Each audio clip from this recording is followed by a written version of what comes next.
ધર્મ ધારી આ ચતુર્ભુજ નારાયણ પ્રગટ થયા. માતાજીએ સ્તુતિ તો કરી, ભગવાનની સ્તુતિ કરવી પડે, પણ પછી માતાજી મુખ ફેરવી ગઈ.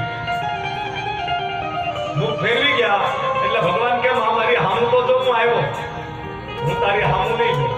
કેમ? તમે શરત ચૂકી ગયા. મનુ અને શત્રુપાના રૂપ અમારા હતા, ત્યારે તમે શું શરત કરી હતી?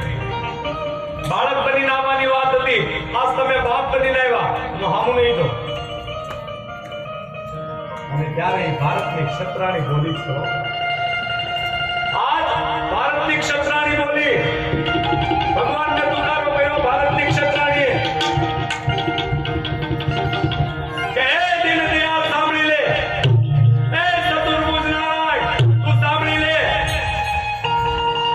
કે ભારતની નારીના દૂધમાં કેટલી તાકાત છે. ઈ તારે જોવું હોય તો એકવાર બાળક બન. આમ જ્યાં ભગવાનને કીધું ને ત્યાં તો ભગવાને ચતુર્ભુજ રૂપ વિલીન કરી અને બાળ રૂપ ધારણ કર્યું અને બાળ રૂપે રામ પ્રગટ થયા.